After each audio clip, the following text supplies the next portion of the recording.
do what he has to do. And I was having a conversation with God this morning, and not to talk on myself, but I wanted to.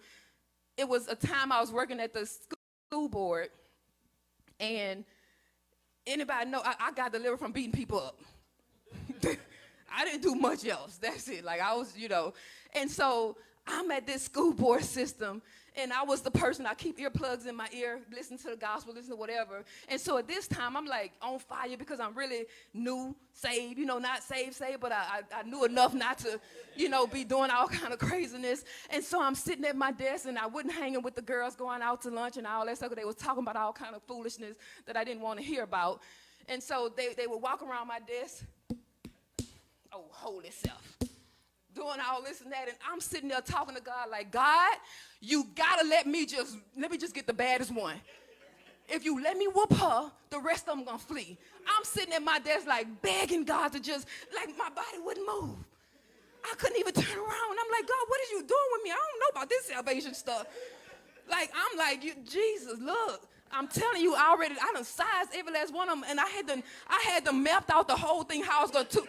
Each one of them gonna be slayed. I had them mapped it out in my mind, sitting at my desk like, Jesus, please, just give me this one more last chance. But he wouldn't let me do it. And I felt so much like a coward. I'm sitting at my desk feeling defeated. I felt like a coward. I got in the car, and I left, and I cried my little heart out. I cried and screamed at Jesus like, this what this about? I'm angry, because I already knew what I could have did. And so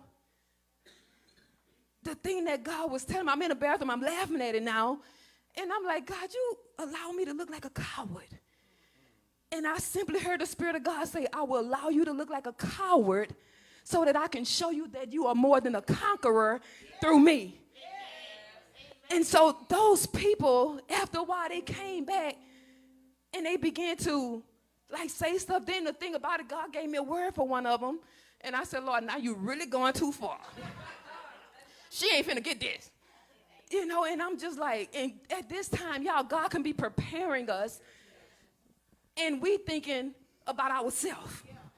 I was being selfish because I knew what I could have done. But God is saying their life was more precious than me proving a point. And so if I had to make you look like a coward to let you know that you are really more than a conqueror through me, if you just be still, because when I came and gave her that word, the ringleader, she just fell out crying. And I walked off. I was still a little upset. And I just walked off, because I'm just like, but God will he will make sure that you lose all of you for all of him. And so it's a process that we got to lose all of us to receive all of him. And when we begin to feel us come back up, we got to go back into that sanctification place, into that consecration place, and cry out to God once again. Because God don't want none of us. He want all of him to be displayed before the people. And so saying that, she got saved, different things or whatever. And even now today, they have so much respect for me.